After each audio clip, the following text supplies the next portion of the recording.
record on this. Go for it. Hello, guys. Welcome to the ABA podcast. Today, we are going to be doing a 5-minute craft. Get ready, everybody. It's a good one. All right. So that was our intro for this podcast. We don't have Jake. We don't have Ethan. So it's fine. We did our DIY intro from Patrick, who was our guest today. Other guest, Kaylin. What's good?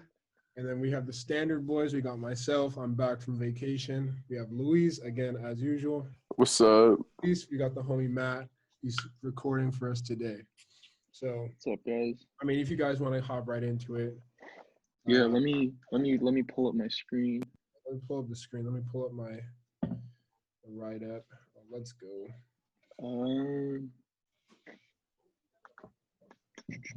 Introductions. All right, thanks guys for a strong week 3.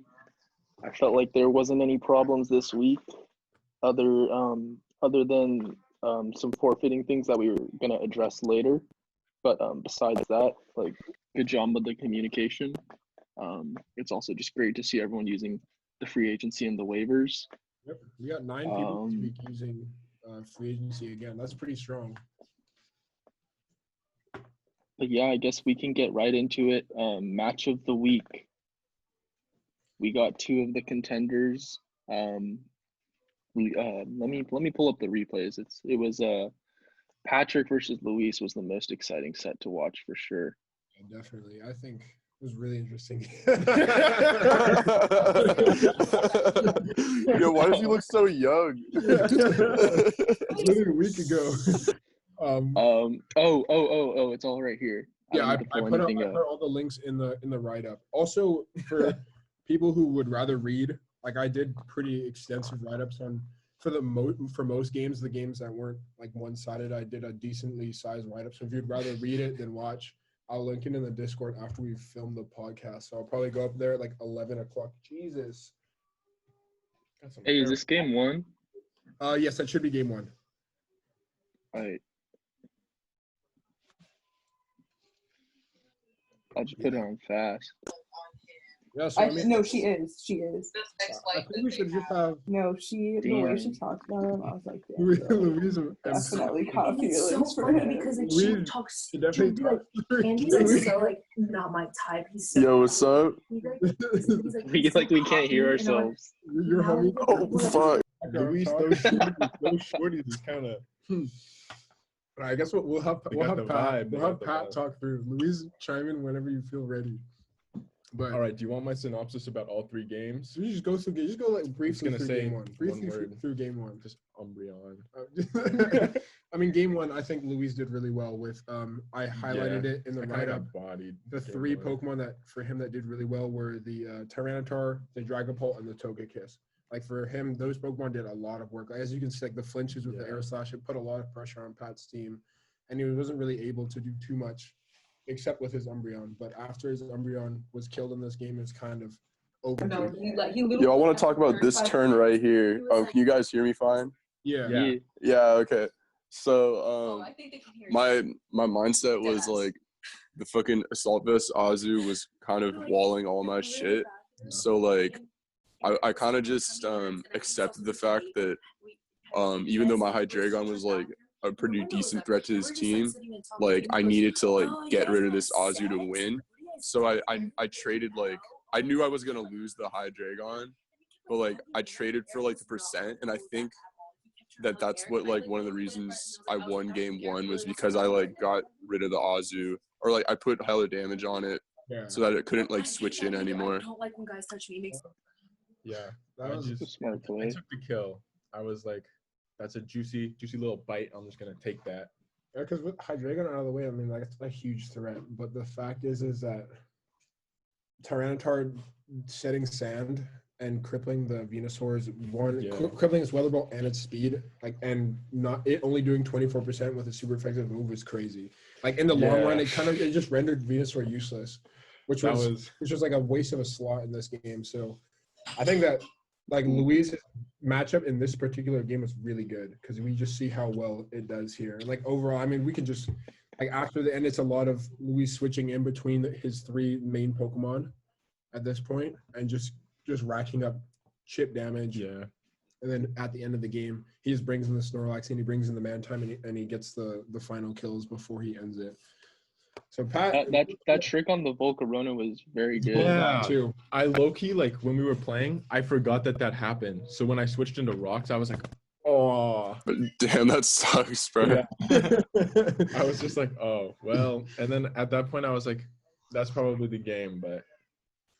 Yes, I mean, like, definitely getting bulk without boots is kind of garbage, honestly, because you definitely lose that ability to. 50 is a fat. Yeah, 50% is just like you only can switch in one time, literally. So it's terrible, especially since you're running the defog bulk as well and not offensive. So you really couldn't stay in anyways because you couldn't do anything.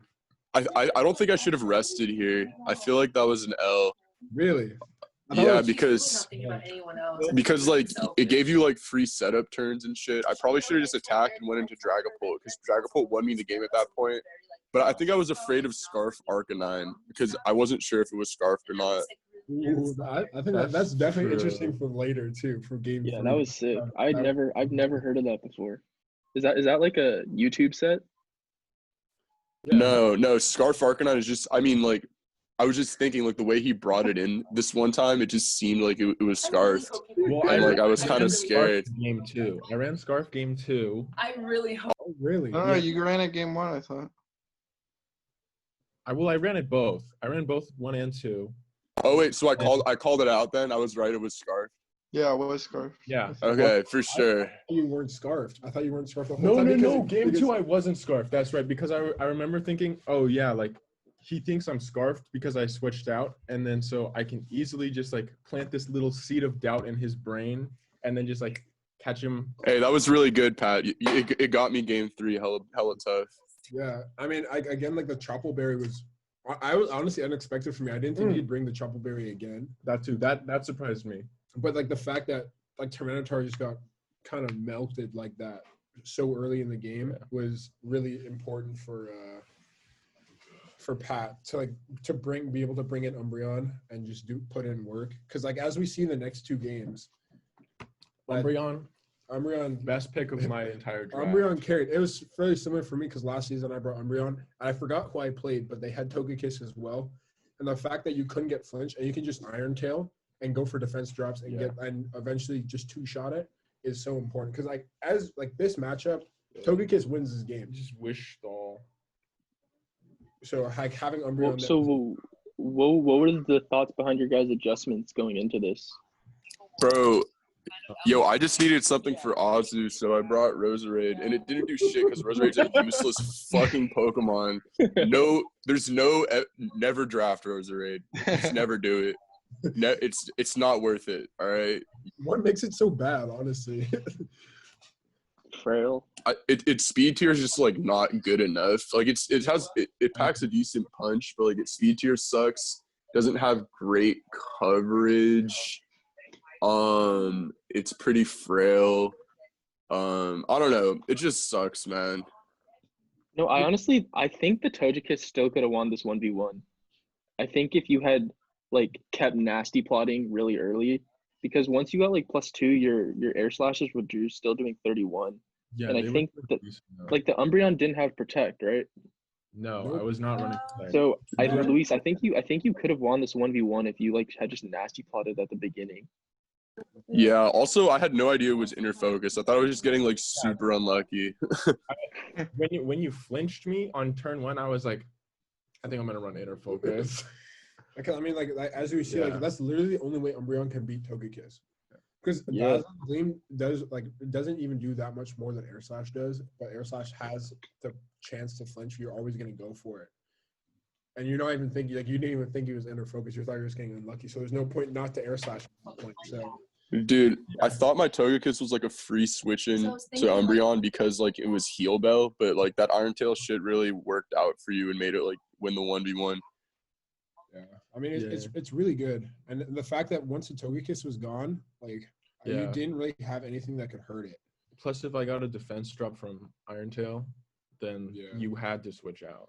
Well, see, what's I like to like that play right there where Patrick switches in the Chandelier to the Air Slash just shows how badly Togekiss would mess Pat's team up if Umbreon wasn't around. Because he's taken, what was that, 81% from one move? Like, come on. Yeah, that was a lot. It was a lot. And I wanted to see the Curslax do some more. Like, this. Oh, this yeah. turn, Did this crit matter? The crit mattered because It 100% mattered. because he's at +2.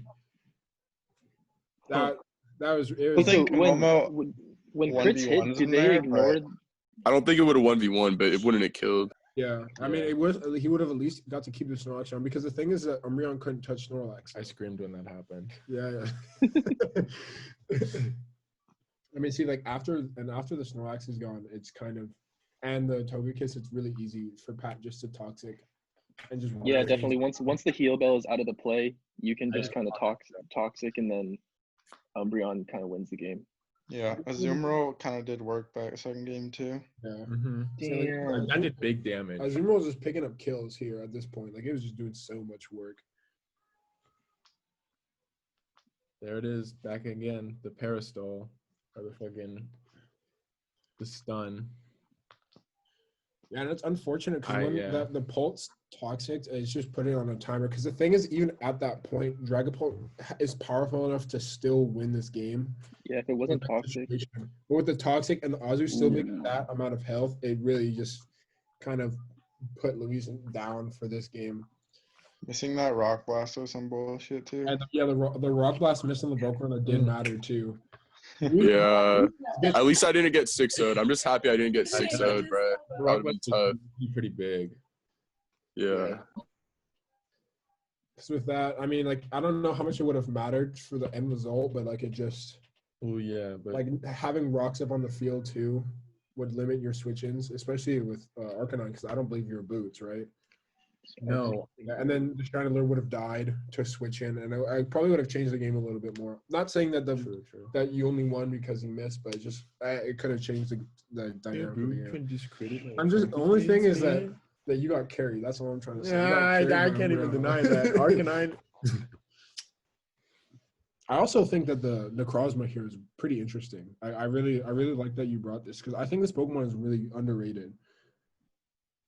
It was the only thing that walled the fucking Arcanine. Yeah. Like, literally, it was the only thing that could have walled it. Why did you bring Rock Tomb instead of Power? Does it get Power Gem? It does get Power Gem, right?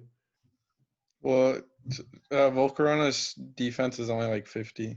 Oh, true. That probably would have one-shotted then, huh? Or at least done like 90%. I wanted to run physical. Hey, I definitely how wanted much to run would those physical. Dragon Darts have done if you were the right EVs? It 2-hit KO'd after rocks, like, no matter what. Wait, Wow. can we go back? Can we go back to that? To turn 6?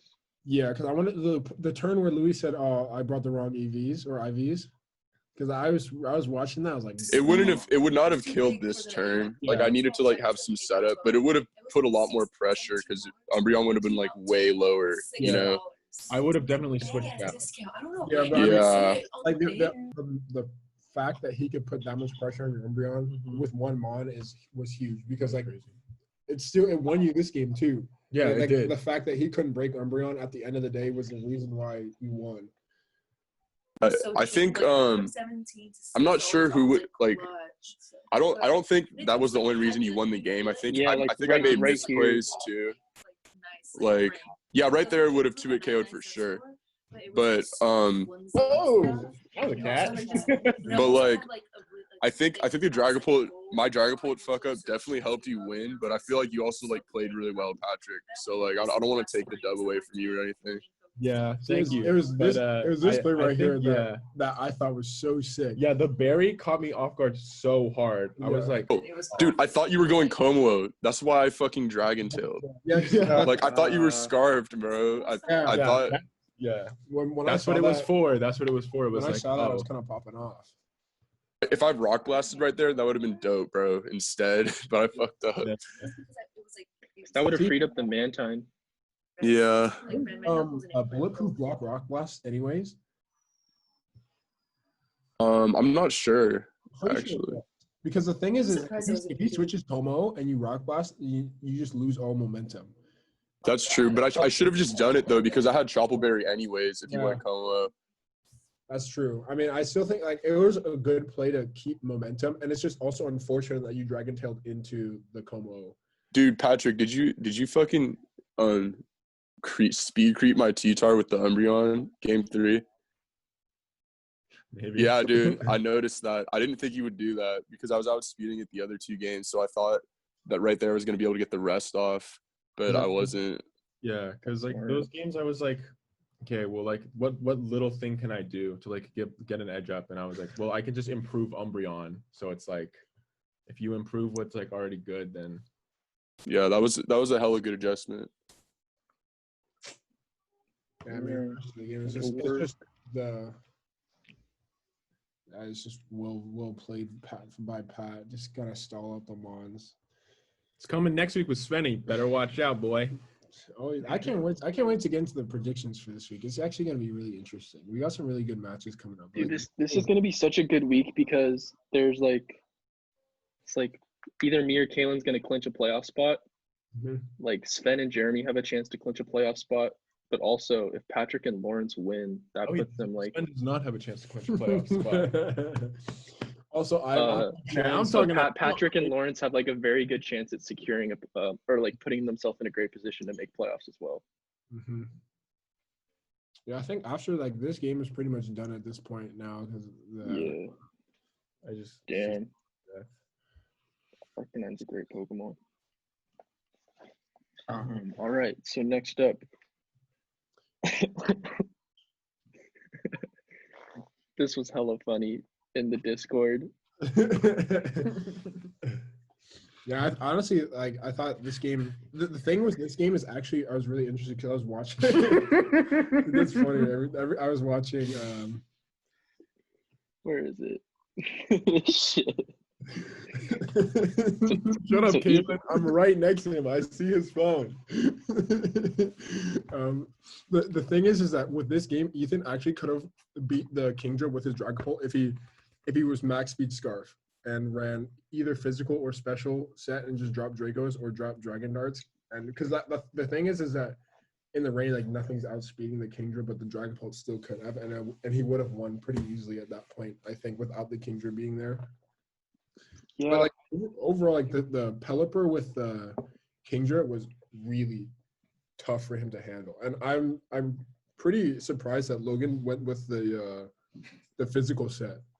I thought that was really cool, especially because it was easier to catch the Chansey, because the Chansey would have walled like a Specs Kingdra in the rain. But yeah, the game one, Ethan played really well. Like if Ethan did like something similar in game 2, I think it would have just been a pretty routine win for Ethan. But I think Logan adjusted really well and allowed his Pelipper to stay alive, so his Kingdra could do its thing. Basically in game 1, Rotom Mo just went to work. Like it was volt switching on everything, and even if Logan could go into the Palisand to resist the volt switch, like that doesn't gain him anything because then Leaf Storm just nukes it. He got the 94% Leaf Storm, and then after that he was able to switch and gain momentum every turn, which is why he won so easily. Yeah, but then what happened is game 2, Logan got like a lucky ass crit that one shot the Rotom. Oh, that's true. That is true because the crit did matter, and that kind of stopped, and it stopped his defogging. Which is right there with the stealth rocks and the spikes. Like he switched, like his Dragapult just kept getting chipped away every time he switched in with the toxic and the rocks, which was unfortunate. Like you have to, like crits are part of that game, so you have to account for that. And it's just unfortunate that he lost his defogger in such a way. But like I don't think that discredits how Logan played because he played really well.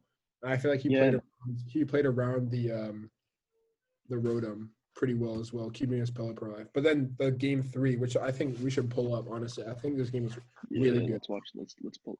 Oh, did I not link that one? Oh, my bad.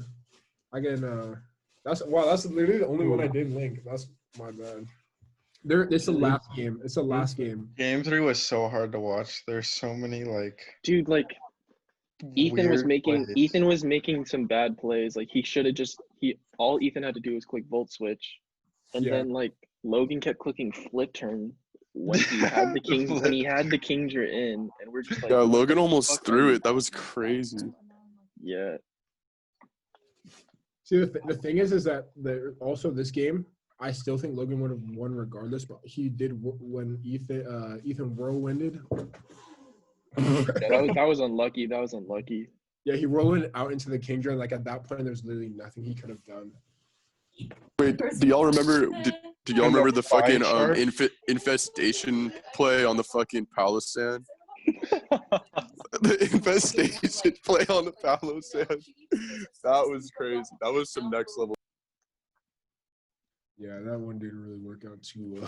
I think one thing that Ethan could have done better too is like I don't understand why he didn't bring Quagsire. Yeah. Like I think definitely like Jirachi was a good sub, because we saw it put in work against Yeah. Lucas's team. But I don't know, honestly, like I don't think Jirachi is that great in this game because unless it's like Zen Headbutt, it can't do much to Pex. Can't do much anything. to Aegislash. Yeah. Bisharp 1v1s it. It couldn't even do much. So I think Quagsire would have really helped Ethan, because since it was physical, he can't switch Chansey into the Kingdra, and you also don't want Hippo against the Kingdra. But Quagsire would have ate that up. The thing is, he could have ran the water absorb set too. Yeah, like what was this shit? Like you have your Kingdra in the rain, and you flip turn into your burnt Bisharp. I don't And understand. the Bisharp, like how it got burned was just so. And he just sets it up, and he's gonna die doing Q. Yeah, I don't understand. The thing is that I still think that having Kingdra there, it doesn't even matter because he can just get once Pelipper comes in, he can just pretty much switch Kingdra into anything once the Rotom's gone. And once the Rotom got killed, like Kingdra just wins the game pretty much because it outspeeds the Dragapult. It kills we see how much Flip Turn even did to the Scizor. It does a lot of damage. So I don't think like it's obvious like he could have probably wrapped this game up a lot faster if he just kept his Kingdra in and just I think he was running Liquidation. I can just click Liquidation a couple of times. He definitely running even like out of the ring because there was times where he brought his Kingdra into the Hippo when he didn't attack it, which I thought was really interesting because that way you win the Weather War and you don't even have to worry about sand. So I think what Logan was going for is like it's like you choose between like chip damage or momentum. Yeah. And he was going for momentum, but honestly, like you should have gone for the chip damage because like Kingdra is like the end goal of the momentum. Yeah. You want to build momentum so that you can get the Kingdra in favorable positions. I think turn 19 was actually a really important sequence that kind of went bad for Ethan.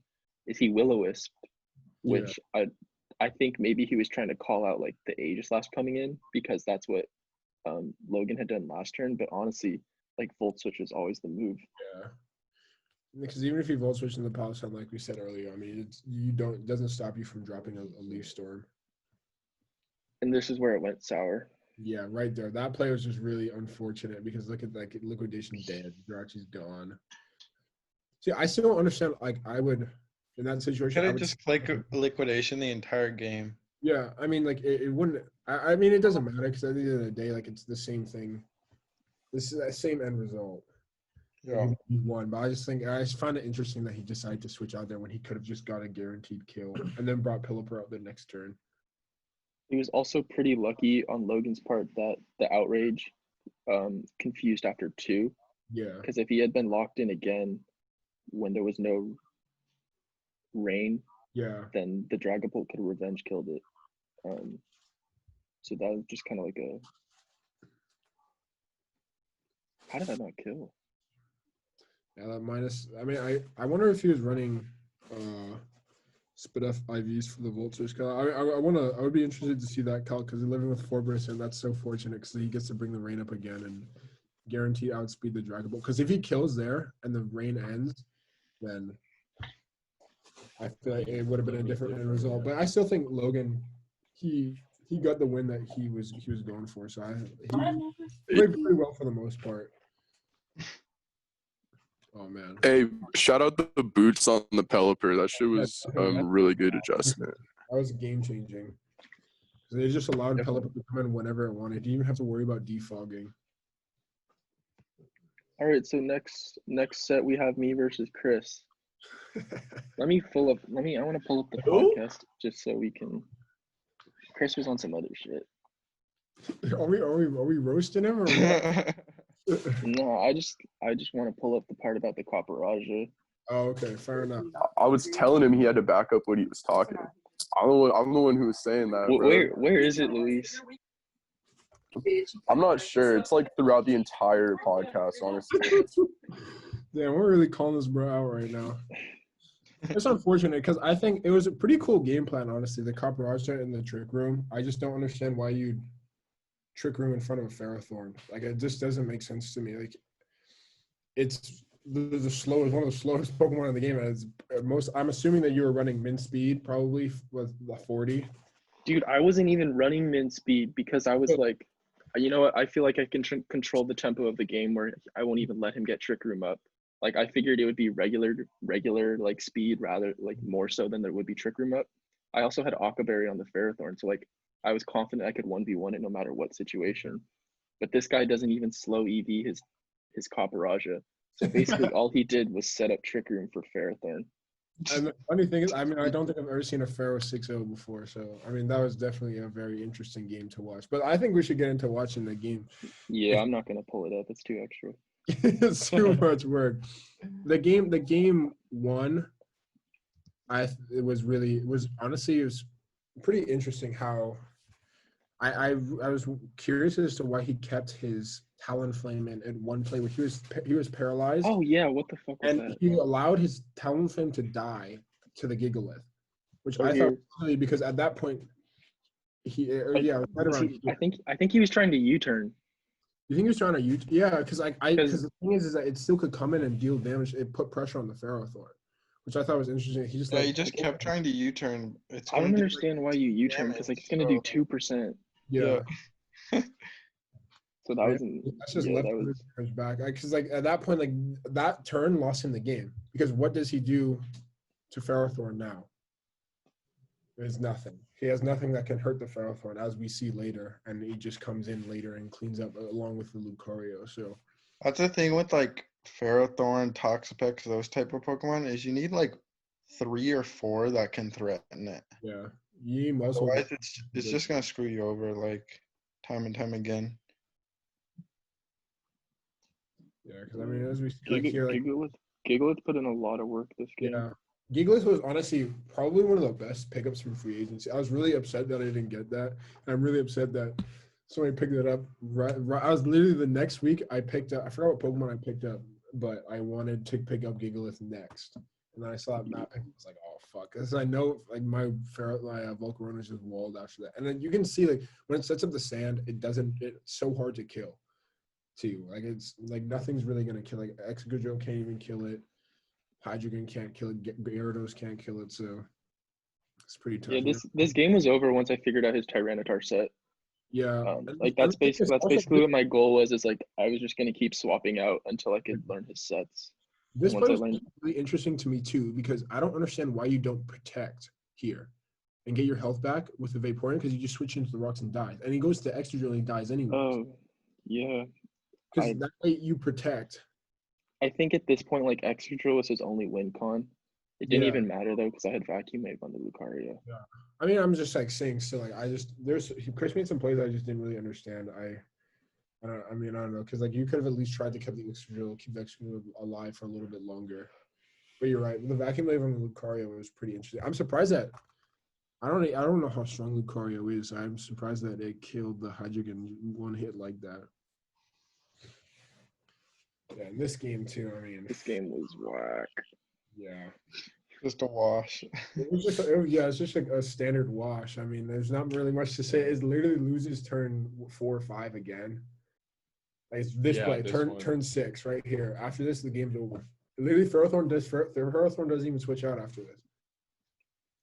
Yeah. Once body presses, everything else dies. At the end, I saw you were trying to be cheeky. You're trying to paralyze the Vaporeon. Yeah, that was just being BM. I was laughing at that personally. Anybody that sets up Looking trick room in front of the Therathorn. Yeah, see, because let me just. They've already lost in their head. Like he literally has one Pokemon that can kill Pharaoh. I say like that's foolish. And then we saw the same thing match week 1 when Matt played Logan. Like, you don't. Dude, bring yeah, my Ferrothorn should actually have like 14 kills, but it doesn't because people quit. people forfeit. Hey, shout out all the forfeiters. Yeah. Padding those stats, baby. Not even. They're taken away from stats for the most part. Me versus Kalen. This game was full of just jokes, dude. There was just jokes. Hey, Kalen, what were you doing when you were playing this game? This man texted me after he beat me. He texted me after and said, "Oh yeah, I wasn't paying attention the whole game because I was talking to my girlfriend." Who says that? Oh fuck, bro. That's such BM, dude. That was a good first turn for Kalen. That Stone Edge. I honestly didn't expect the Torkoal to. I thought he was just gonna set up rocks. I was gonna say whatever. Okay, I'll cripple this thing, and I didn't see that because I was skipping through because I was not home when I was playing this game, so I was trying to get it like be quick, and I didn't see that overheat crit. So I thought that I was like, damn, I'm doing that much damage to the Marowak. That's why I kept overheating on the Marowak. I was getting the same damage. I was just being an idiot. But I think that I did that. The fact that Kalen had the dual screens on the Venusaur this first game, who would have thought? That's just one of those things. That was clean. If it works, like you win. Because like I at that point I didn't have a fogger. Was this the match that you forgot? Yeah, I brought Sleep Powder and Weather Ball. Sleep Powder for Darm if I needed to, and then Weather Ball whenever Amoongus, because that was the problem. Yeah. See, the thing is that I didn't. That's a good burn. Otherwise, I think he would have 6-0'd right there. Yeah. And I honestly could have played around this better too because I did this. I don't know why I brought my Indeedee. I should have brought in the Amoongus. I don't even know what I was thinking at that point. Because I lived. But the thing is, he flinched me, but he just dies to burn. So I don't know. I think I had to do what I did there just to get the thing out of the way, the cloister. And I was making a prediction. I thought you were going to switch. I should have just attacked. And were you Lightning Rod?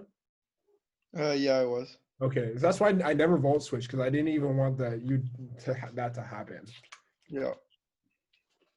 Yeah, but after this point, there wasn't really much I could do, especially since you got the rocks up. Like I was just a wash. But I think game two is definitely. Game 2 is the funny ass one. Yeah, this is just washed up gameplay. A bunch of washed up players. Damn, that did a lot. Yeah, see, the thing is expending forces. You can literally just throw it out. Which was the biggest danger for me, and I did not prepare. Like I was not scared of that thing, and then it was the most scary thing in the game. Literally. Yeah. And this Conkel, this play right here that you make right here, I was like, damn, I can't believe you did that. I thought you were gonna drain punch again, so I switched into the tentacle to get the liquid ooze, and I completely forgot that Conk got earthquake. So I was like, oh boy. Yeah. Conk put in work these games. Yeah, and then also the Zero Aura just keeps up so much pressure. It's so hard to deal with because there's like nothing that really outspeeds it. It's forcing me to scarf. Is that AV Conk? Yeah. Oh, in this game it didn't work out, but I brought Guts because I thought you would willow me. Mm-hmm. It did work, but he was like 1 HP when it happened. Yeah. Or maybe it was the next game. It was game 3. It was game 3 because I remember I was trying to. Yeah, this is it. Pause that. You gotta explain how this happened. Tech of the week. Tech of the week. And growl. GROW. I clicked the wrong one. The thing is, I saw you growl and I thought you were gonna do something with it. I was like, whoa, like what's about to happen to me? And then you typed in the chat. Like, oh, I just started dying because I had my headphones in. I was listening to music hell loud, and I saw that. And I was like, hold up, am I about to lose right now? I can't believe that. I was laughing so hard. Still picked up some bodies. Yeah, I did. That's the thing. I was crazy. That was just a throw right there. And the thing is I typed in U-turn twice on my Darmanitan, so I didn't have Flare Blitz for this game. Ooh, dude, Savali Steel was very smart. Yeah. I knew that. Like that, you needed something to beat the cloister. The thing is I could defog the screens away too, which I was really happy about. At this point, I didn't need to get rid of the screen, so I just T-waved and multi-attack to get the kill. But then that crit did matter. Did it? No, it didn't. The thing was still so scary. I thought I was gonna lose, but thankfully Darm pulled out the dub. And this, you missed. Don't something. have blitz. Yeah, I didn't have blitz. Not that it particularly mattered, I don't think, at that stage in the game, but that was also. Dude, if you missed that overheat, you Lost. lost. Overheat, it would have been such an L. Especially since I got poisoned too. Because I would have lived had I not got poisoned, so I would have had another chance. Good shit, Jazzy. Whew. Game 3. Yeah, and then this caught me off guard. I thought I was just gonna get a free kill right here. I thought, oh, give me that. But your AV0R, like, oh, fuck. So I was just taking fat L after L, and that was one of the plays that lost me the game, as well as me losing my Rotom to the Marowak. Yeah, that was at that point. I was like, okay, GG. Yeah, because I was expecting the Shadow Ball to do a lot more damage, but it did nothing. That was a ballsy play right there too. The Poltergeist, because I really thought, I mean, if I lost my identity at that point, I definitely would have. It would have been a 6-0. Yeah. I feel like you have to be careful about using knockoff and poltergeist on the same team. Yeah, I Wait, realized. doesn't that come up? It does. It happened just earlier. It happened on my Rotom. Wait, why did that do so little? That's what I'm saying. Up I in one of had- these games? I had a lot of SpedF investment and HP. Okay. Okay. So at that point, I thought I was gonna chunk it, and I didn't think that. I knew I would have to face Rotom and Volcarona if you brought it with Marowak, so. I The just thing is, Volk couldn't beat your team. Like, there was no point even bringing. Ooh. And then that Yep, play. that poison job predict was probably the biggest one. That was what really won me at that point. Even though this thing was scary. Because the thing is that because I lost my Rotom, I had to use my Savali to go into the Zero War, and once it got chipped, there was nothing I could do against the Cloyster.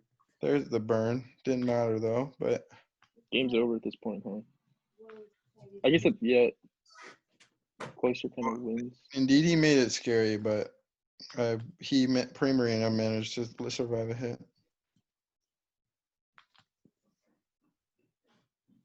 But yeah, then just Shell Smash wins. Yeah. Because Shell Smash. Yeah, Cloyster Good really shit, Kalen. this week. Do you guys want to watch the replays of? I feel like the rest of the games. Yeah. See, the rest of the games they weren't anything too special. I think we should touch on all of them. I mean, there's really, especially this game right here. Yeah, I'll pull up game 1 for this. Jake versus Svenny. I was a little upset because I think that even if you're gonna take an L, I think you should just let it happen instead of forfeiting. Like, regardless of you, if you're upset or whatever, I think you just gotta take the L. It's not gonna take any extra time out of your day, just so we can keep the stats clean and You everything. can at least learn from an L. You can't Yeah. really learn from a forfeit. If you're just gonna quit, because you can always play your way back into a game, which is what for game 2. The other thing too is like if you keep playing the game, you can still learn more about their sets Yeah, exactly. for future games. And Pokemon has like a decent amount of RNG. Like, Yeah. you could always like miss a critical attack that can get you back in the game, or you could crit. The thing with this game is that Svenny did really well with the Dude, the Cobalion. Gastrodon, the Cobalion, and the Gengar. I mean, just once the Gengar came out behind the subs, like, I think that was a misplay right there, going for rocks. Dude, you can't go Chansey on Gengar because Yeah, you Chansey can't can't touch it. And you just get free. Yeah, so game was over at this point. And the thing is that you never, if there's a threat in your face, never just take it lightly. Because if he subs up there, getting continually subs up, you just keep quaking, and then until he runs out of health, and then you can go into your Scarf Rotom and kill it, instead of just allowing him to get in the nasty plot and kill you. Because then after that, it's just game over. How did Toad live that? Damn. What is nuts? That shit made no sense. ×3. I don't get Toad. That thing is way too fat for what it is. All right. I've got tech for everything. Jake, I collect girls. What? Louise's phone died, by the way, which is why he disappeared. Oh, I mean, if he we'll have him back later. yeah, if he comes back, it's all good. But I mean, for the most part, we're just talking about the rest of the games. Like game 2 was really disappointing because, like, there was honestly still a chance that if Jake played it out, he could have done a little something. And the fact that he quit was just, it's a little annoying, especially for the stats, because at that point, like, we didn't know. Yeah, there's So, variability. for those who are listening, forfeiting will be met with repercussions in the future, so don't do it and just play. Yeah, but again, like for this game, Jeremy versus Jeremy's dominance is no surprise.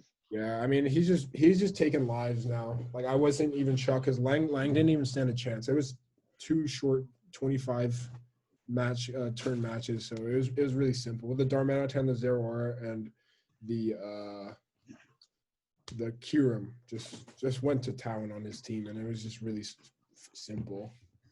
Like honestly, Zero Aura is looking like one of the best Mons in the league on both sides because it just does so much against so many people's teams with that speed tier, and its versatility and its move pool is really great. This game was funny because like no one knew how Gale Wings worked under Psychic Terrain. Like I don't think anyone even chat really knew. I still don't know. I think yeah, I'm still hella confused. If one Pokemon is grounded, then it won't work. But since Lucha is a flying type, and they're both off the ground, it will work.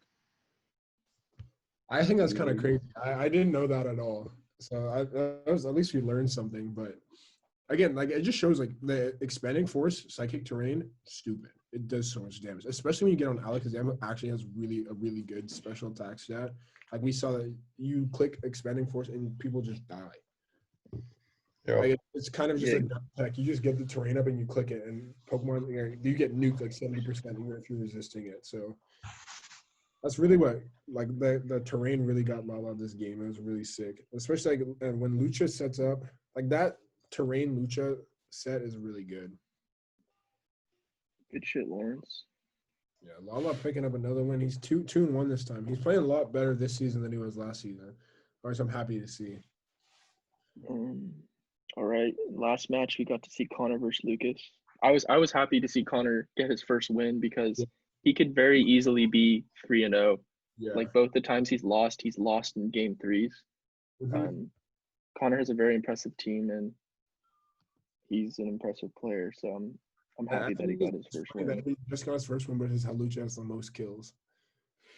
Oh yeah, let me pull that up. Yeah, because it's also in the document. I know I linked it. It should be there. Oh, right here. Yeah, it's right there. I typed it all out so everybody can see it. Like if we go to the link, I mean, we just look at how ridiculous Connor's Halucha's been playing with. See, that's ridiculous. Same with Kalen's Venusaur. A 15 KD, that's ridiculous. You don't die. How have things? I guess so. Last week, like the trend we were noticing is that basically all these Mons are just fast as fuck in some capacity. Yeah. It's looking like the same here. Like these two under weather, these guys just have crazy base speed. And when Halucha gets Burden going, literally nothing outspeeds it. And then with one Swords Dance, it's game over. Which is like anybody who has to come up against that really just has to figure out a way to cripple the Halucha or get rid of the terrain before it comes out because to resolve your whole strategy around it. Exactly. And if you focus too heavily on the Lucha, like Connor still has the Rillaboom too, which can put in a lot of work. So I think Connor got Skarmory, so I'm not that worried. Yeah, that's true. I mean, like for you have the Skarm, so like you'll easily live a hit. You can Brave Bird, or you can even counter with Skarm. Whirlwind, baby. Whirlwind too. Get him out of here. The thing is that even if you have Haze doesn't reset the Unburdened speed boost, so it'll still be 600 base speed. Just FYI for all the people who are thinking of using Haze. But yeah, for like looking at the Pokemon of the week, like pretty straightforward. Definitely the Umbreon Inner Focus. Like I think Umbreon and Ferrothorn were definitely the best walls this week. And Svenny's Gengar. I mean, we didn't really get to touch on Svenny's match, but like the fact that it literally just switched in and got kills every time is ridiculous. And Logan's Kingdra, I thought, put in a good amount of work in game 2 and 3. Anything else you guys want to add? I think you should put it in there too. But like those are the 4 that stood out to me when I was writing this. And we go to worst ones of the week. I mean, like come on. Self-explanatory. If you're gonna talk about if we're talking about mine, it switches in and dies. I mean, it's pretty useless. So, And same with Louise's rose rate. Unfortunately, he didn't really have a chance to do anything. It a was little bit of a pretty repeat of pretty last garbage. season. Got a 1 shot by knock. Yeah. So let me. So after these week 3 matches, this is how the standings hold up. For Pool A, Kalen and I have a pretty good grasp on the lead right now. I think like with Ethan's surprising loss versus Logan, we definitely have good shots at making the playoffs. And we play each other, so one of us is going to clinch. In the race for playoffs is Chris and Ethan, and Connor and Logan picking up their first win. Here are the plus minuses. Oh, buddy. Minus 22. Oh boy. Oh, buddy. What are you gonna do about that one? Hey, dude. Honestly, I think I could get 4 dubs in a row. I'm not gonna lie. I think you can too, because like you had to face Chris when he was playing really hot, and you've also had to play me and Kalen. Like that's kind of hard to start off. And like Chris had Tyranitar, Kalen had the Torkoal, and I had the Gigalith, which basically just like keeps you from using Volcarona, which is tough. Which is I didn't bring Volcarona once. I haven't brought Volcarona 2 match weeks in a row, which is my first pick, which is unfortunate. But at these standings, I think like it's pretty obvious who like the better trainers are going forward in both tiers. I think that honestly, Luis is really unlucky to have 2 L's in a row. Like I think he really should have beat Sven, and Sven knows it too. That he got lucky with all those misses and everything. Like Luis could very easily be 3-0. Meteor beam. Yeah, the meteor beam misses are killer. But like again, like I think like with Jeremy and Sven, they're definitely gonna. The only way they lose is to each other probably at this point. So yeah. I feel like Pool B is the kind of the more interesting of the two divisions. Yeah, I agree. I think unfortunately it's going to be tough for Langston and Ricky to make the playoffs at this point. Yeah. But I wouldn't count Jake or Luis out. Jake and Luis have both lost to 2 of the top competitors in Pool B. I mean, Jake was looking like a Magikarp using Splash against Sven, so. Yeah, I don't know about that one, Chief. Yeah, he's got to show some life this week, or I mean. Yeah, you're right. I think Jake's really a confidence player. I think once Jake gets his confidence back up, he plays super well. So I mean, you gotta kick him when he's down. I mean, yeah, I love kicking Jake when he's down. It's frisbee, dude. What are you talking about? But this is like the fight. Like once he gets his confidence, I'll be like, he has a good team. He does. He can still pull. I think he can definitely make a run. And the thing is, he's played some really tough opponents so far, like Luis and Sven. Like those are, for most people, like 2 guaranteed losses. Yep. Just he can't lose another game because like I don't want to say it's likely he's going to lose to Jeremy, but I don't feel like anyone can bank on beating Jeremy. So since you're already at 2 losses, same thing with Luis is like they both can't lose anymore because they still have to play Jeremy. And if you get 4 losses, you're not going to make the playoffs. Well, I feel like the thing with Sven and Jeremy is that everyone that's also play them is like, it's very difficult to win. So it's kind of like a loss or 2 that's still guaranteed. So the 2-1 people are still in it. Like Jake will if Jake wins every game besides the Jeremy, he'll still be 4-3, which gives him somewhat of a shot. Well, that's almost guaranteed. So, Especially if we already have 2 people who are 3-0. You get 4 wins at this point, you're pretty much guaranteed to go through. Like even if like some people can go through with 3 and 4 too. I guess that did happen. Yeah, it happened the case of the ties. 3-way tie last season. So, I mean, at this rate, I think that Jeremy and Sven might only get 1 loss. So, I mean, like those 2 are shoe-ins pretty much, and it's like and then the rest of it's just wide open. It would have to be from each other too. Yeah. So I mean, it's really interesting to see. And I guess one thing I just wanted to announce for down the line is that, like after week 7, if there is ties, we're not gonna like resort to head during the season to break ties. To break the ties, we're gonna like actually have people play in a game, Okay. like we did last time, and so it's basically winner takes all. Is it gonna be one match or is it gonna be a 2-2? Just the one match.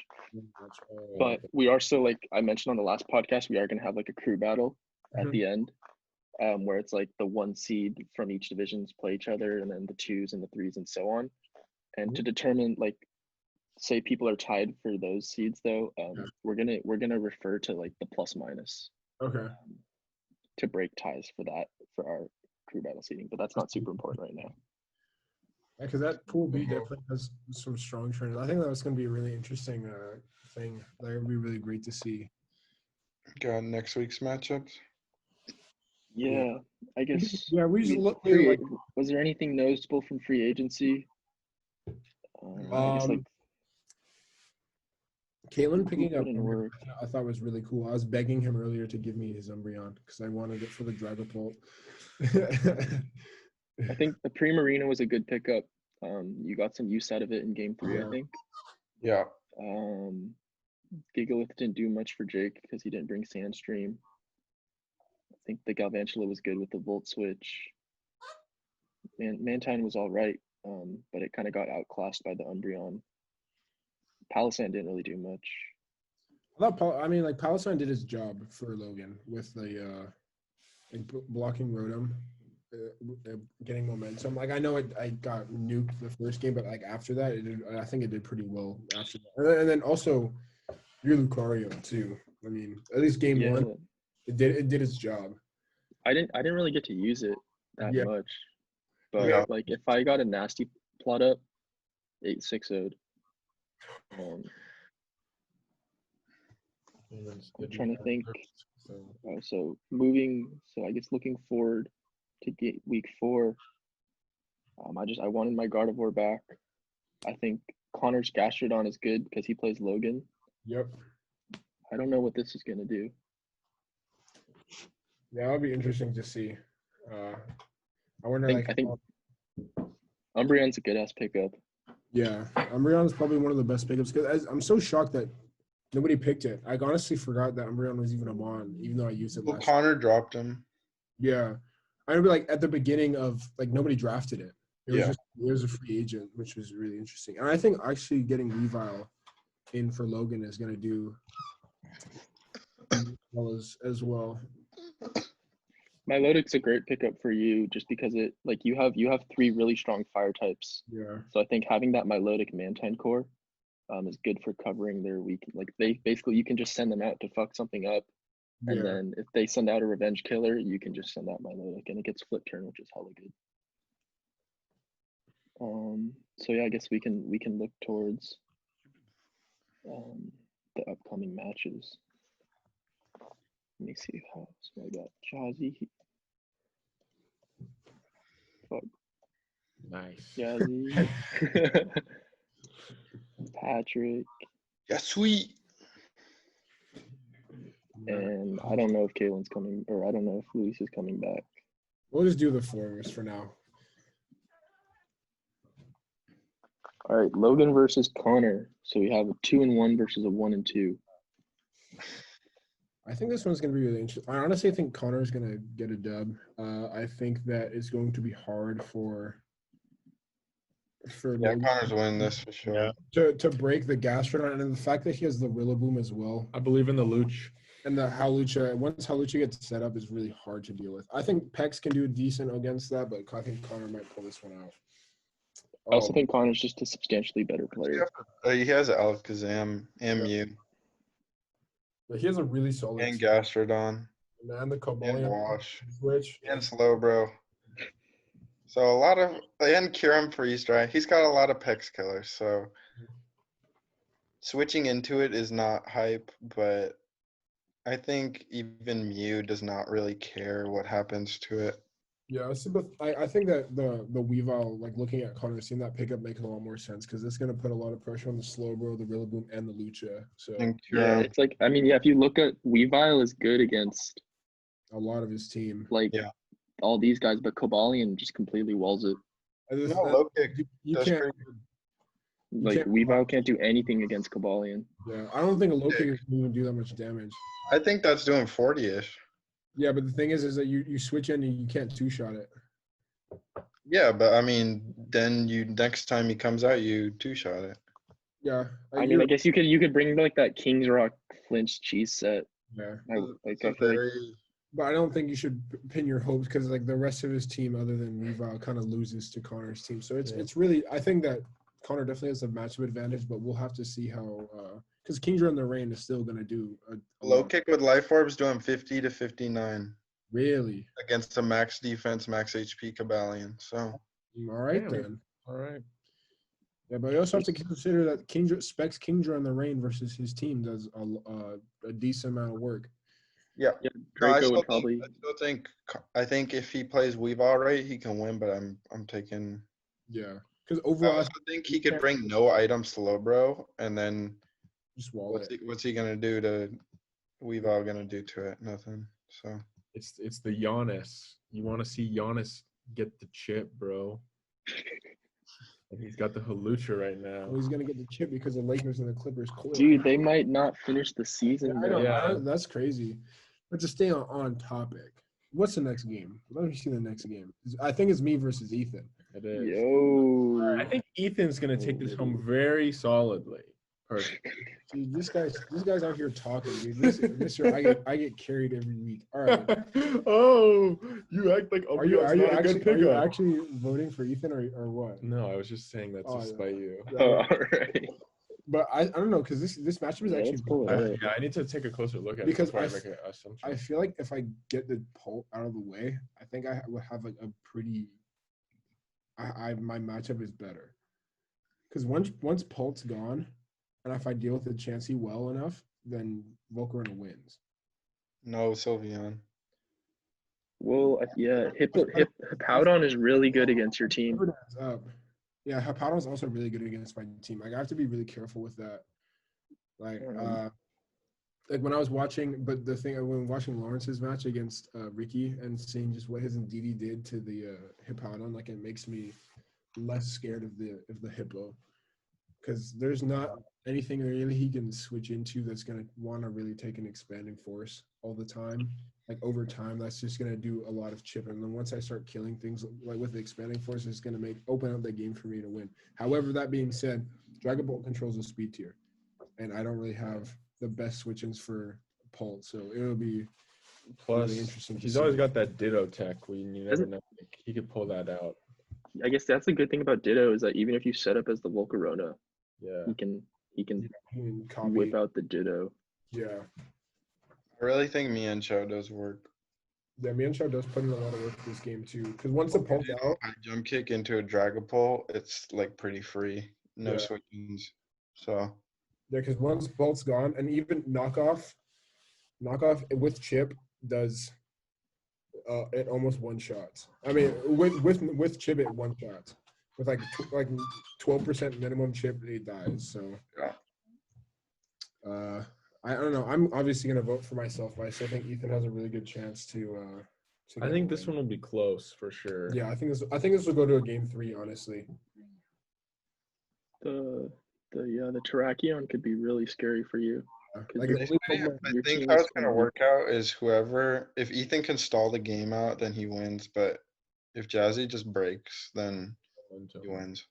If the Hippo thing is- dies, it's over for Ethan. Yeah, I can break his walls. The only thing I'm really worried about is the Quagsire. Maybe But- he should pick up Clef and drop Hippo. That sounds like a Good idea. I think you should drop his Hippo for the Clefairy. That's a much better Pokemon. All right. I'm voting for myself though, because I gotta get it done. You know what? I'll vote for Jesse. I wanna see him catch a dub. You can't go out this season with no win. I will. can't. I'll at least beat Lucas. That's my statement. And I say it now, but if it bites me in the ass, then I'm gonna drop out of ABA forever. Take Jazz too. Yeah. Thanks, Kalen. I I appreciate think it. he has the components to win it, but it's gonna go game 3, and it'll probably be 2-1 Mon left versus 0. So something like a game like that. Yeah. Yeah. I'm gonna talk so much. I got Jazzy too. I just think the fact that like you're facing that threat of being 0-4 means you're gonna, you know, take it up Back Wall. against the kick it wall. into third gear. I'm gonna be studying. I've already been in the lab a little bit. I've already figured. Once Ethan watches this, he's gonna know that I found out a way to cripple his Dragapult. So it's gonna be easy. Yeah. It'll be easy. But yeah, let's get into the next game. Ooh, me versus Kalen. This one This is is a good game. honestly, I don't even know if I can make a prediction for this. Like, this is gonna be super close. I think that the only thing that's making me hesitant is that, like, if you look at Matt's first 3 picks, like, those Pokemon are really hard for Kalen to break. Like Zero Aura can do a lot of damage, but I mean, I'm just saying. I just think that Matt's not just gonna let his fat mons die. But that being said, that the Zero Aura with the Conk is gonna do a lot of damage. And I honestly forgot you had the Alola Marowak for the Ferrothorn. So I mean, Ferrothorn can get broken, but it's just a matter of fact, like breaking the Blissey. Ferrothorn get him broken. You better not even bring him. Kalen's not gonna sit up Trick Room in your face. But the thing is, it's also gonna be hard for. I think it might be harder for Kalen to deal with Cinderace. Like, I feel like that could be a challenge. I mean, like, you do have the Torkoal though, so like looking at this matchup is pretty interesting. I honestly, I don't know. I feel like this game could really go either way, like depending on what happens and with hacks and stuff. Yeah, I have 6 different walls that can each of his Pokemon I have an answer, but the thing is it's like I don't know which Pokemon he's gonna bring. Yeah. Like Kalen's team is scary because like you can just run a lot of different team comps that I don't necessarily know how to prepare for. And you also bring like a very different team every week, so I don't really know how to prepare for that. And I think it's the best defensive team versus the best offensive team. I think though that aside from the Zero Aura, I do have the upper hand in the speed tier, which is going to help me. Yep. Yeah, definitely. I mean, that if you control the speed tier as well as having the fat walls, it could be doomsday for Kalen. But the thing is that Kalen's smart enough as a player not to let that happen. Yeah, I'm excited to play Kalen because I've never ever played you. Like one time we ran into the ladder and like you had like a Mega Pidgeotto. That's the only time I've ever played you. I don't remember that at all. That's some Gen 6 stuff. That's old man. All right, but to make this prediction, honestly, I'm just basically just like flipping a coin. I'm going with Kalen simply because he has 3 of the mons that I have, and I like to see the mons that I have succeed. So. All right. Well, because for making this an even game, because Matt's gonna say Matt, I'll just say Matt because I just want it to be 2-2. I'm changing my vote to Ethan. I think he's just has all the tools, you know. Just all there. Like I got a gun for myself too. Yeah, I got Matt for this one. I feel like Kalen's washed up like Growl at this point. Who runs Growl? Like, what is he even doing these days? Bot, dude. Yeah, I got me. We got this. All right, I'm very much like I feel like that's going to be the game of the week next Lucas. week. I'm kind of thinking like since it's not like a must-win week, like it would be great to win, but it's not a must-win. Like I'm trying to just like bring out some cool sets. Yeah. I feel like whoever wins is not going to win by bringing the teams they've been bringing. Yeah. All right, but next up we have Lucas versus Chris. Lucas. I want to look at this. Dude, I want to see Lucas win this so badly. Because the thing is that I feel like Como does super well against Chris's team. But that's why Balls, I feel like Excadrill. the Alolan and Raichu pickup really helps with that. And also having the Ninetales with the Auroraville also Does he helps have with any way to set up terrain though? Does Chris have any terrain setters for Nope. Alolan and Raichu? No, but the thing is that even like Scarf or Specs, Or just Nasty Pot because it has 350 speed. yeah. Oh wait, no, I can't pull up my teams. Whoops. Pause the video. Where's the screenshot? I don't know. I feel like this game is going to be. I think Lucas can actually, like, with his team, he has the ability to do really well. But I don't know, because, like, I think Chris, especially after losing, he's probably going to want to get a win, and he's going to play. He's going to play well. And I think the Alolan Raichu is definitely a better pickup than a Caparaja in terms of, like, what it can do. Because it also helps with the Keldeo. It outspeeds the Keldeo. It hurts the Slowbro. And I mean, and it deals with the Como as well. But the thing is that Magnezone and Como and Mamoswine are really good against Chris's team. So I think this is like matchup wise, it's pretty even. But I think it's just going to come down to player skill, and in that department, I think Chris is a bit better than Lucas. You never know. Okay, yeah, like this doesn't set up electric terrain. Nope. I don't think he has any terrain at all on his team. I might be mistaken though. This maybe be able to set it up for itself. It gets Yeah. grass out too. Oh, So yeah. Seismitoad can't wall it. Yep. So I mean that's going to be interesting to see. But the thing is, if he's running Swiss Storm Seismitoad with a Life Orb, is honestly going to do a lot of damage to his team too. Like that could do a lot. So I got Chris. I still think Chris is going to win. Yeah. All memes aside, I think Chris is going to win. I want Lucas to win because you never want to see somebody. Toad is got to put in work. Yeah, I think the Toad's going to put in work. Trust him in that power whip on Vaporeon. Yeah. Oh, forgot about that. I mean, it hurts the T-Tar big time too.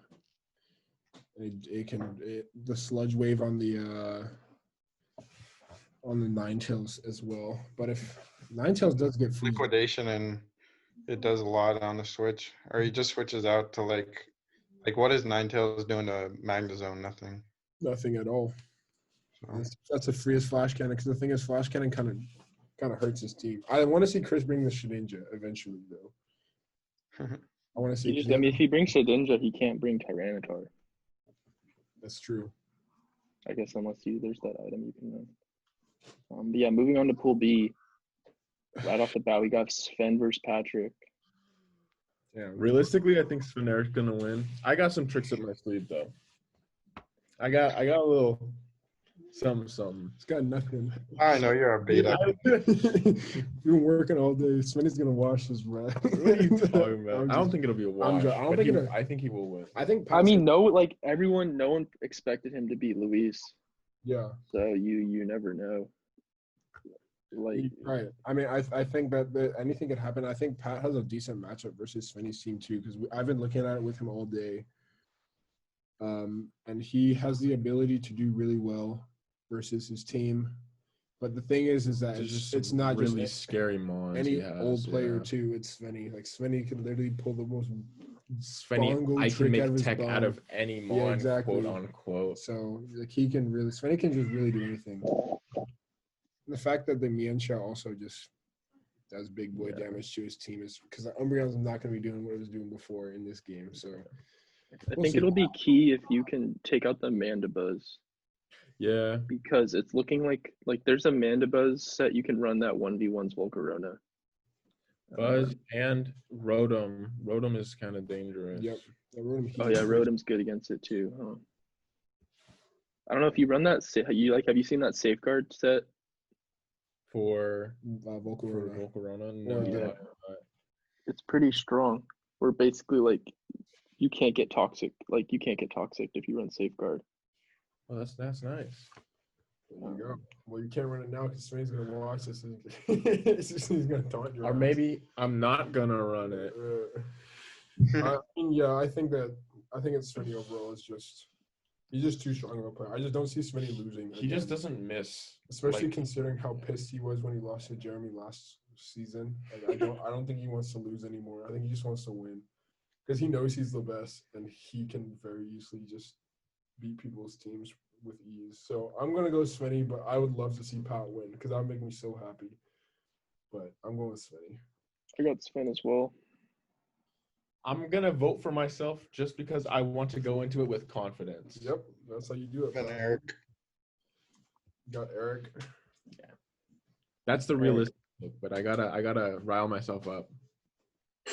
So next up we got Langston versus Ricky. Someone's gonna get their first win. There we go.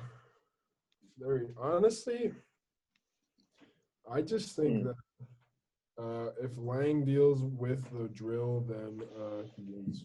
I think Lang has so many drill counters that he's got it. Yeah, I think he's just gonna. I think Lang is gonna win just because he has a better team, and he's just gonna do. It's gonna do really well. Like, and also like the Hippo is doesn't really have free reign considering that he has Lamo and he has the Primarina to just drop moves. Uncle there doesn't work. What Tonk does work. If he kills the Vaporeon too, Crawdaunt goes to work. Yep. I guess Yeah, Vaporeon's not even that good against Crawdaunt because knockoff does so much. You can Swords Dance and it might one shot, I think. So Unless you're Sven and you run like the eject button, and Yeah. that was so saucy against Jeremy. Yeah, I got Langston for this one. yeah, I think I'm gonna go with Langston, but I wouldn't be surprised. I mean, I think Ricky. I mean, he still has a chance. He has a pretty decent. I got Lang too, just team, I think. A matchup favors him for sure. Yeah, I agree. Luis versus Jeremy. That's Low tough key. for Luis. Yeah. Low key, like if Luis takes scary. 3 L's in a row, it's really gonna hurt. I think Luis is gonna be hella motivated though. I think we might see Luis enter Super Saiyan 3 for this Yeah. match. Bro's already got the hair. But like looking at the matchups, I think that like Luis teams matches up pretty decently against Jeremy's. Like Jeremy has a super strong drafts, but like the Pult deals with the Slowbro, it deals with the Rillaboom. If he goes wheezing, Dragapult, Dragon Dance murders him. Yep. Like if he gets up 1 DD, that could be fit. And even Specs Hex could be really good. Weezing's not even a counter to Dragapult though, because it cannot take a Shadow Ball. Nope. He picked up the drug too. Yeah, it really depends. The sets will make a big difference depending which one he brings game to game. Dragapult's a good pickup. Like I feel like it's pretty strong against Scizor is great. the Rillaboom, the Zeraora, and the Darm. Yeah, the Scizor kind of just messes with the Rillaboom.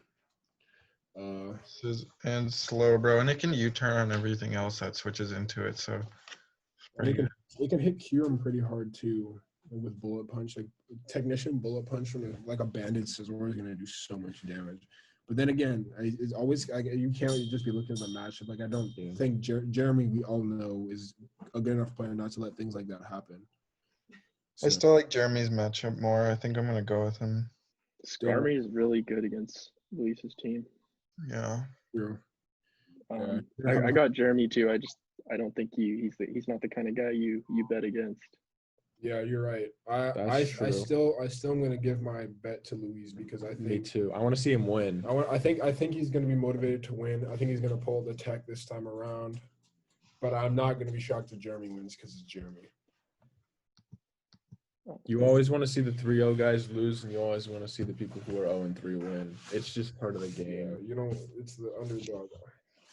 Yeah, this game right here, I think there's a lot riding on this game, a lot more than people think. I think if Jake loses, he might even quit, dude. I'm calling it right. I think if Jake loses this, he's probably out of playoffs. Yeah. Because he still has to play Jeremy. I just don't think. What is his mindset going into this? Has anybody talked to him for the last couple of days? I just don't think Jake's motivated enough right now. I really want Jake to do well. I'm rooting for Jake. Like normally I kick the guy when he's down, but like I want him to do well. I want him to see him play well because the ABA is Jake's thing, so I don't want to see him bow out like that. But the thing is, Lawrence has been playing really well, and that Ferrothorn is going to be so tough for Jake to break. Not really.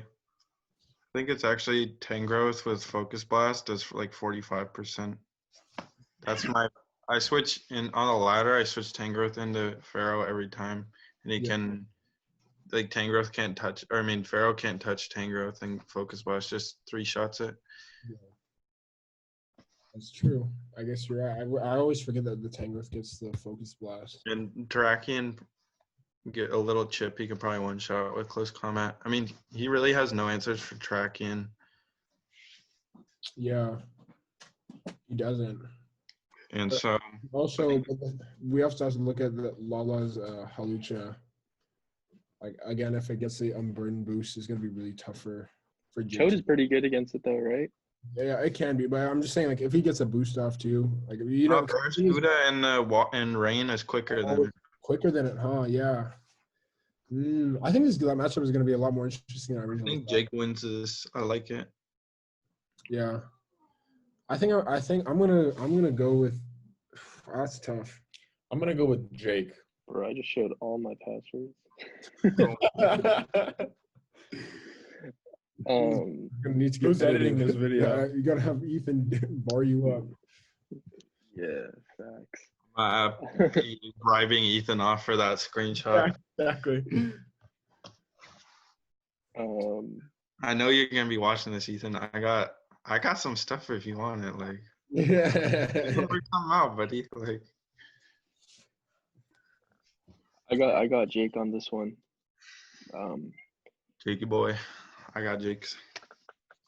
I think I'd be very excited though for Lawrence if he pulled off this win, because like basically Lawrence had no idea what was going on last tournament because he just didn't know any of the Pokemon.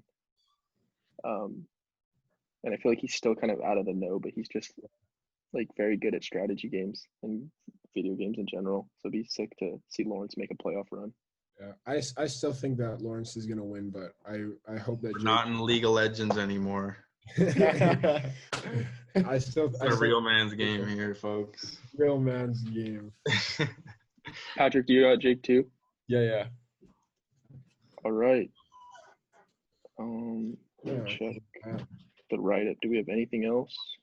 That wraps it up. That's pretty much it. I think that we touched everything, touched on all the games, agency, everything.